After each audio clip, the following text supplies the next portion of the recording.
এই জন্যই তো আমি রাগ হই না, কিন্তু আমার বন্ধুর বিরুদ্ধে গেলে আমি ছাড়বো না।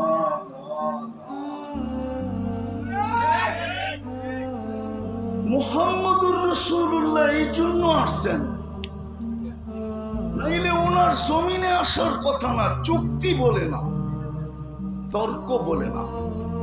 যিনি ইমামুল আম্বিয়া,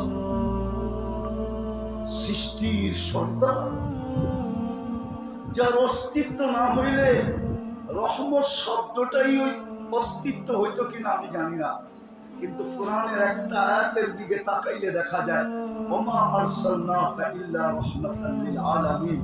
যার অস্তিত্ব না হইলে মনে হয় রহমত শব্দটাই ডিকশনারিতে হতো। যার অস্তিত্ব না হইলে মনে হয় রহমত শব্দটাই ডিকশনারিতে হতো না। উনি কেন জমিনে আসবেন? আমি শেষ জায়গায় চলে আসছি, উনি জমিনে আসছেন এই জন্য আমরা যেন দামি হই। দুনিয়াওয়ালা দামি জিনিস কিনে কাগজ দিয়া, আল্লাহ যেন আমাদেরকে কিনে জান্নাত। কি পায়া রাজি হয়ে গেলেন গাজীপুরের মানুষ, প্রশান্ত কমপ্লেক্সের ব্যবসায়ীরা, চৌরাস্তার ব্যবসায়ীরা কি পায়া রাজি হয়ে গেলেন। আর রাদিতুম বিল হায়াতিদ দুনিয়া, চারটা ড্রাইভার পায়া খুশি হয়ে গেলেন। ওয়াল আখিরাতু খায়রু ওয়া আবকা, কি পায়া হারিয়ে গেলেন। সামান্য একটা দোকান পায়া, ছোট একটা ব্যবসা পায়া কি পাইছেন দুনিয়ায়? কতটুকু পাইছেন বলেন? রাগ হয় না, পায়ে হাত রাখেন। কি পায়া ভুলে গেলেন? জান্নাত কি পায়া ভুলে গেলেন? বুঝলাম আমেরিকা পায়া ভুলে গেছে। ও গাজীপুরের চৌরাস্তার মানুষ, গুলশানের একটা গলি সমানত আপনারা উন্নত না, বাড়িদার একটা গলি সমানত আপনারা উন্নত না। রাগ হয়ে গেলেন? হয়ে গেলে হয়ে যান, করার কিচ্ছু নাই। আর রাদিতুম বিল হায়াতিদ দুনিয়া, দুনিয়া কি পাইলেন? ভালো মতে তো আরামও করতে পারেন না। কামের থেকে যাইতে যাইতে আরামের সময় শেষ, আবার কামের দিকে আসতে আসতে আরামের সময় শেষ। হ্যাঁ, কি পায়া রাগ হয়ে গেলেন? হ্যাঁ, দুপুরে তো পেট ভরা, দুপুরে তো ইচ্ছা মতো মন মতো দুটা খাইতেও পারেন না। ছোট একটা টিফিন কারিতে নিয়ে আসেন, তিনটাই তো বক্স থাকে হটপটের, ছোট একটা হটপটে করে নিয়ে আসেন। ভাতের ভিতরে একটু ভাজি আর একটার ভিতরে একটু তরকারি আর একটু ডাল, এই তো খান। কামান কিসের জন্য? খাওয়ার জন্য তো খান। কই বাড়িতে যেতে যেতে তো 1টা বাজে, ওই সময় তো পিঠ বলে বিছনা চাই, আরাম চাই। কি পায়ে হারায় গেলেন? আর রাদিতুম বিল হায়াতিদ দুনিয়া, এই সামান্য কিছু পায়ে হারায় গেলাম। ওয়াল আখিরাতু খায়রু ওয়া আবকা, চিরদিনের জান্নাত হারায় গেলাম। মুহাম্মদুর রাসূলুল্লাহ তো এই জন্যই আসছিলেন, অল্প সময়ে অল্প পরিশ্রমে উম্মতকে যেন এরকম দামি বানায় দিতে পারেন। আমি 2টা হাদিস দিতেছি, একটা আয়াত একটা হাদিস। এরকম দামি বানায় দিতে পারেন, এরকম দামি বানানোর জন্য আসছিলেন যে জান্নাতের গেটে যখন পৌঁছবে ইয়াস্তাকবিলুনি উম্মতি ওয়া রাব্বি, ইয়াস্তাকবিলুনি উম্মতি রাব্বি, আমার রব জান্নাতের গেটে আমাকে আর আমার উম্মতকে স্বাগত জানাবে। স্বাগত। দুনিয়া কবে আল্লাহকে দেখবে না না দেখবে এটা আমার বিষয় না। উম্মতে মুহাম্মদী জান্নাতের গেটে প্রথম সবচেয়ে বড় নিয়ামত যেটা জান্নাতের দিদারে ইলাহি, ওটা সর্বপ্রথম গেটে উঠান হাদিস, তারপরে তাহকিক করেন সহি গায়রে সহি, কিন্তু কিতাবে লেখা আছে ইয়াস্তাকবিলুনি উম্মতি রাব্বি, আমার রব জান্নাতের গেটে আমাকে আর আমার উম্মতকে স্বাগত জানাবে। ওই দামি বানানোর জন্য, ওই দামি বানানোর জন্য আসছেন। কিয়ামতের দিন যেন আপনাকে কিয়ামতের মাঠে দাঁড়াইতে না হয়। বলবেন তাইলে আমরা কোথায় দাঁড়াবো? সবাই তো কিয়ামতের মাঠে দাঁড়াবে। আমি লেখি নাই, আমার বিরুদ্ধে লেখা কোনো লাভ নাই। জালালউদ্দিন সুয়ুতী রহমতুল্লাহ আলাইহি গেছেন, আমি তো ওনার কিতাব খুঁজে বের করছি, আপনারাও খুঁজে বের করেন। উনি লিখছেন এই উম্মত, কোরআনও আছে, কোরআনেরও ইঙ্গিত আছে, শুহাদা আলান নাস, কিয়ামতের দিন এই উম্মত আল্লাহর পক্ষে সাক্ষী হিসাবে আল্লাহর পাশে দাঁড়াবে। সাক্ষী সবসময় জজের পাশে দাঁড়ায়, কাঠগড়ায় দাঁড়ায় না। আর সাক্ষী যদি হয় রাজসাক্ষী, রাজসাক্ষী বোঝেন? আরে রাজসাক্ষী মনে হয় বোঝেন না আপনারা, বুঝেন? কি বোঝেন বলেন? আরে রাজসাক্ষী বোঝেন আপনারা? যেমন বর্তমান সরকারের রাজসাক্ষী হলো আমাদের পুলিশের আইজি সাহেব, প্রাক্তন আইজি সাহেব উনি হইলেন রাজ সাক্ষী। ওনার এন্টার তার দায়িত্ব এখন সরকারের উপরে। ওনাকে নিয়ে আসা, নিয়ে যাওয়া, রাখা, থাকা, খাওয়া, এন্টার। কেননা ওই রাজ সাক্ষী যদি গায়েব হয়ে গেল, পুরা কেস আটলান্টিকের তলদেশে ডুবে যাবে। এই উম্মত কিয়ামতের দিন রাজ সাক্ষী, সমস্ত উম্মতের জন্য রাজ সাক্ষী উম্মতে মুহাম্মাদী, শুহাদা আলান নাস। বুখারীতে আছে, আল্লাহ নূহ আলাইহিস সালামকে জিজ্ঞাসা করবেন, নূহ পৌঁছেছিলাম? তো উনি বলবে ৯৫০ বছর। জাতিকে জিজ্ঞাসা করবে, নূহ পৌঁছেছে, তোমরা সাড়া দাও না কেন? জাতি জাগারটা জায়গায় পল্টি দিবে। পল্টি বুঝেন? আবার পল্টি মুরগি বুঝেন না? কিন্তু পল্টি বুঝেন তো? বিলকুল উল্টায় যাবে, বলবে নূহ নামের কাউকে চিনি না। আল্লাহ জিজ্ঞেস করবে, নূহ সাক্ষী কই? আপনার পাশেই তো দাঁড়ানো আছে। কে? উম্মতে মুহাম্মাদী। আল্লাহ জিজ্ঞেস করবে, নূহ আলাইহিস সালাম কি বলে? তোমরা সাক্ষী দিবে? বলবে দিবে না কেন? সূরা নূহ তো আমাদের কোরআনে ছিল। তখন সবাই সূরা নূহ পড়া শোনায় দিবে যে আল্লাহ নূহ আলাইহিস সালামের জাতি মিথ্যাবাদী, নূহ আলাইহিস সালাম সত্যবাদী। আল্লাহ সিদ্ধান্ত দিবে নূহ আলাইহিস সালামের পক্ষে। আমরা রাজ সাক্ষী, আমাদেরকে দামি বানানোর জন্য আসছেন মুহাম্মদুর রাসূলুল্লাহ। হায় হায়, আসছিলেন তো বটে, আসছিলেন বটে, দিতেও চাইছিলেন বটে যে সমগ্র জান যখন খালি হাতে যে কি করবেন? সমগ্র জগতের ভান্ডারের চাবি দিয়া দিই। হায় কেমন রসূল, কেমন রসূল, উম্মতের কেমন কান্ডারি। বলছে ৬০-৭০ বছর থাকবো, চাবি নিতে রাজি না। বলো বলো আমার চাবি নিছে কিনা? হাদিসের শব্দ তো হলো উতিতু মাফাতিহাস সামাওয়াতি ওয়াল আরদ, আমাকে দেওয়া হয়েছিল আকাশ জমিনের চাবি। চাবি তো নেন নাই। দ্বিতীয় অফার ছিল আল্লাহর, লাউ শিতা লাজআলতু জিবালাকা তিহামাতা যাহাবা, চাইলে মক্কার পাহাড়গুলোকে সোনা বানায় দিই। বলছে এরকমই যে আপনার জন্য আমার জন্য পেটে পাথর আছে। ৩ মাসের পর মাস যার ঘরে চুলা জ্বলে নাই, তো জাহানের বাদশাহ, তো জাহানের বাদশাহ। আবু হুরায়রা রাদিয়াল্লাহু তাআলা আনহুর চোখের পানি বাহির হয়ে গেছে। বলছে তুসাল্লি জালিসান, বসে নামাজ পড়েন কেন? তো বলছে জু জু জু, খিদা খিদা খিদা। আবু হুরায়রা দাঁড়াইতে পারতেছি না, চোখ দিয়ে পানি চলে আসছে আর বলছে আপনি খিদার কারণে দাঁড়াইতে পারতেছেন না, অথচ আপনি সৃষ্টির সর্দার, সৃষ্টির রাজা, কিয়ামতের মাঠের রাজা, কিয়ামতের বাদশা, আল্লাহর হাবিব।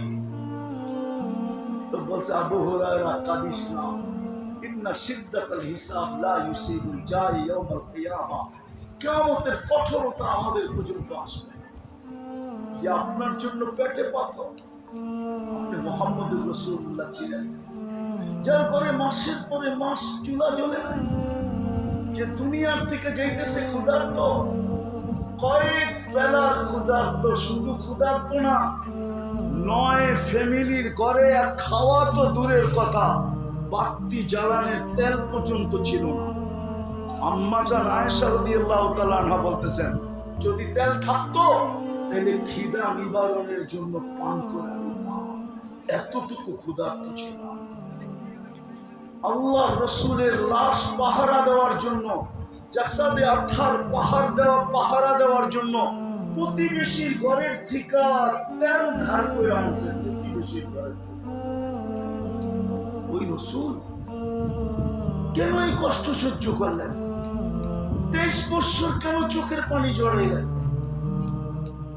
ও গাজীপুরের হুজুররা, গাজীপুরের মানুষ, আপনি আত্তাহিয়াতুর ভিতরে পড়েন কোথেকে ওয়ালা ইবাদিল্লাহিস সালিহিন? এটা কি আল্লাহ বলছিল? বলেন। আল্লাহ তো শুধু বন্ধুকে সালাম দিছে, আসসালামু আলাইকা আইয়ুহান নাবিয়্যু ওয়া রাহমাতুল্লাহি ওয়া বারাকাতুহু। মুহাম্মদুর রাসূলুল্লাহ আরশে যাওয়ার পরে আল্লাহ সালাম দিছেন, আসসালামু আলাইকা বন্ধু, আপনাকে সালাম। কিন্তু বন্ধু তো সালাম পেয়ে খুশি হন নাই। আমার ধারণা বন্ধু তো চিৎকার দিয়ে বসে, শুধু সালাম আমাকে উম্মত, আরো সে যে উম্মত বলে নাই, উম্মত। আল্লাহ বসে উম্মতের জন্য কি চান? তো তারপরে আল্লাহ রাসূল বসে ওয়ালা ইবাদিল্লাহিস সালিহিন। এটা কে বলছে? আল্লাহ রাসূল যদি আমাদের জন্য এখানে বসে দোয়া না করতেন, আপনি কোথেকে পেতেন? যে 23 বছর চোখের পানি শুকাইতে দেয় না, 23 বছর চোখের পানি শুকায় না, ওলামা মানবে না। রিওয়ায়াত খুঁজলে হয়তো পাওয়া যাবে কোন কিতাবে। জিবরিল জিজ্ঞাসা করছে মা জালা আরাকা, মিকাইল জিজ্ঞাসা করছে মা জালা আরাকা তাবকি, যখনই দেখি চোখে পানি কেন? বলছে উম্মতের জন্য চোখের পানি শুকাইতে চায়। আজকে উম্মতের দুর্দশা দেখে, উম্মত নবীর আদর্শ মানতে রাজি। সিরাত তো এই জন্যই যে কম সময়ে কম পরিশ্রমে এই উম্মতকে যেন দামি বানাইতে পারে, ওই দামি যে আল্লাহ জান্নাতের দিকে ইস্তেকবাল করবে। আল্লাহ কিয়ামতের মাঠে রাজসাক্ষী হিসাবে পাশে দাঁড় করায়। আল্লাহ যেন জান্নাতে যাওয়ার পরে ডাইকা বলে সালাম কওলাম মির রাব্বির রহিম, আমি রব তোমাদেরকে সালামের মালা পরাই। আল্লাহর পক্ষ থেকে সালামের মালা গলায় জোটে। এই জন্যই তো মুহাম্মদুর রাসূলুল্লাহ সাল্লাল্লাহু আলাইহি ওয়াসাল্লাম, এই জন্যই তো কষ্ট, নাইলে ক্ষুধার্ত দুনিয়ার থেকে কেন যাবে? ওই সময়ও কান্না। জিবরিল জিজ্ঞাসা করছে এখনো কাঁদেন? বলছে ফামান লিবাদি উম্মতি। জিবরিল কাঁদবো না কেন? চলে তো যাবো আল্লাহর সান্নিধ্যে, আর কোনোদিন তো ফিরে আসা যাবে না, কিন্তু আমার উম্মতকে কে দেখা রাখবে? আমার উম্মতকে ফামান লিবাদি উম্মতি। আল্লাহ জবাব পাঠাইছে লা আতরুকু উম্মাতাকা ফারদা, আপনার উম্মতকে আমি একা ছাড়বো না, আমি দেখা রাখবো। আজকে আল্লাহ দেখা রাখতেছে, নাইলে কসম খোদা মুসলিম দুনিয়া ব্যতীত কোন দুনিয়া ছাড় না মুসলমান দুনিয়াতে থাকবে। যদিও ওরা জানে না মুসলমান দুনিয়া থেকে উঠবে, পর মুহূর্তে একটা হুকুম আসবে ফানফাক, আল্লাহ বলবে ফু দে, সারা জগৎটাকে মাটির সাথে মিশায় দেবে, কিয়ামত হয়ে যাবে। কিন্তু দুনিয়ার কেউ চায় না, কেউ চায় না মুসলমান থাকুক, সবাই চায় ইসলাম লিবা যাক। কোরআনও বলে ইউরিদুনা আইয়ুতফিউ নূরাল্লাহ, দুনিয়া চায় ইসলাম মিটা যাক। আল্লাহ বলতেছে আল্লাহু মুতিম্মু নূরিহি, আল্লাহ বলে এটাকে আমি জিন্দা রাখবো, আমি এটাকে জ্বালায় রাখবো। আজকে মুসলমানের দুরবস্থা, আমার জাতির লিডারদের দুরবস্থা, শুধু আমার জাতির না, মুসলিম জাতির লিডারদের দুরবস্থা। 60টা মুসলিম দেশ, 250 কোটি মুসলমান, 70% দুনিয়ার ধন সম্পদ মুসলমানের পায়ের নিচে। দুনিয়ার সমস্ত ফেমাস ব্যাংকগুলা চলে মুসলমানের টাকা দিয়ে, দুনিয়ার সমস্ত ব্র্যান্ড ব্যবহার করে মুসলমান। খোদার কসম, এই মার্কেটের মালিক বসা, মোবাইল মনে হয় এখনো হাতেই আছে, নেটেরও সংযোগ আছে, না থাকলে মনে হয় এখানে ওয়াইফাইও আছে। একটু এখানে ভিতরে সার্চ করে দেখো বিল গেটসের একটা প্যান্টের দাম কত, দেখেন তো, দেখেন না, দেখেন না, দেখেন না, আছে, নেটে আছে। বিল গেটসের একটা প্যান্টের দাম কত, সবচেয়ে দামি প্যান্ট কত লেখা আছে, আমি না চাই না বলতেছি না। $300 উপরে পাবেন না, 300 টাকার উপরে। চ্যালেঞ্জ আপনার সাথে। কিন্তু বাংলাদেশে পাবেন যুবক বাপের হোটেলে বৈশা 2.5 লাখ টাকার মোবাইল, 3 লাখ টাকার মোবাইল, 12 লাখ টাকার বাইক চালাইতে যায়। মুসলমানের চেয়ে দামি ব্র্যান্ড কেউ ব্যবহার করে। আমাকে বুঝাইতে হবে না, আমাকে বুঝাইতে হবে না। আমার জন্য গাজীপুর চৌরাস্তা যেরকম, দুনিয়ার উন্নত বিশ্ব এরকম। আলহামদুলিল্লাহ, আমি অহংকার করে বলতেছি না, আমার জন্য এরকমই, আমার জন্য এরকমই, বিশ্বাস করেন। হইতে পারে আমি গাজীপুর থেকে ফিরত যাওয়ার পথে বা গাড়ি বাড়ির দিকে না যায় এয়ারপোর্টের দিকে ঢুকে দেবো, আমি উঠে চলে যাবো। আমাকে দুনিয়া বুঝাইতে হবে না, আমি দুনিয়া বুঝি। আবার এটাও বলতেছি আমি কিন্তু ব্যবসায়ী, এমন না খালি হুজুর, আমি দুনিয়ার সব ব্যবসা বুঝি। আমি কি ব্যবসা করি এটা বলবো না, যারা চিনে ওরা জানে আমি কি ব্যবসা করি। আমি শুধু হুজুর না, আমি খাজুরও লোভে।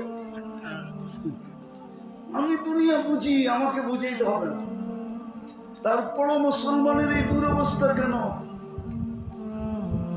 আমেরিকা, কানাডা, অস্ট্রেলিয়া, বিল গেটসের কোন সন্তানের কোন গাড়ি নাই, এন্টার গাড়ি 24 ক্যারেট সোনায় মোড়ানো। দুবাইয়ের যুবরাজের একাধিক গাড়ি আছে, এন্টার 24 ক্যারেট সোনায় মোড়ানো। ব্রুনাই প্রেসিডেন্টের গাড়ির এন্টার পাশ সোনা। আজকে মুসলমানের এই দুরবস্থা কেন? মুসলমান ঘৃণার পাত্র কেন? অবহেলার পাত্র কেন? দীক্ষিতর পাত্র কেন? সবকিছু আমাদের কন্ট্রোলে থাকা সত্ত্বেও আমি তো বলি মুসলিম 60 দেশের কর্ণদারদের যদি বুদ্ধি আল্লাহ খুলে দেয়, ওরা যদি এক হয়, সারা দুনিয়াকে তালা লাগাইতে 1 ঘন্টা লাগে। 1 ঘন্টায় সারা দুনিয়াকে তালা লাগাই দিতে পারে, 1 ঘন্টা। আজকে বলুক 60 দেশ যে 1 ঘন্টার ভিতরে যদি সমাধান না হলো, তোমাদের সাথে লেনদেন, উঠা বসা, খাওয়া লওয়া, চলা ফিরা, এন্টার যোগাযোগ বন্ধ। আমরা 60 দেশ আপোষে বাদ করে খামু যতদিন বেঁচে থাকবো। দেখেন দুনিয়া সিধা উঠে কতক্ষণ লাগে, কিন্তু পারে না কেন? এটাও আল্লাহ বইলা দিছে, আমার বন্ধুর রঙে যদি রঙিন না হইলাম, তাইলে বিজাতিদের ভয় তোমাদের দিলের ভিতরে ঢুকায় দিন। খাইব তোমাদের, পড়ব তোমাদের। আপনি এটা বলেন, মুসলমান আছে দেখি তো দুনিয়া আছে, ঠিক না? যদি মুসলমান না থাকলো কি, দুনিয়ার যদি বিল্ডিং গুলা সোনা দিয়া হইল, রাস্তাগুলা যদি রূপা দিয়ে তৈরি হইল, থাকবে দুনিয়া? হ্যাঁ, আপনার কারণে তো দুনিয়া টিকে আছে। আমি তো বলি বাংলাদেশটা বিপর্যয়ের থেকে বেঁচে আছে কেন জানেন? জানেন? শুধু মসজিদ, মাদ্রাসা, আলেম ওলামার কারণে। যদিও আমার জাতি এটার বিরুদ্ধে, বেশিরভাগ জাতি এটার বিরুদ্ধে, বেশিরভাগ সুশীলী এটার বিরুদ্ধে, বেশিরভাগ শিক্ষিত এটার বিরুদ্ধে, বেশিরভাগ বুদ্ধিজীবী এটার বিরুদ্ধে। নাইলে বলেন, করোনার সময় সারা দুনিয়া তো চিৎকার দিল বাংলাদেশের মতো বিপর্যয় কোথাও হবে না, কিন্তু বাংলাদেশে তো কোনো বিপর্যয় হইল না। সবচেয়ে কম বিপর্যয় সারা দুনিয়ায় যে দেশটায় ছিল 1 নম্বরে, ওটা বাংলাদেশ।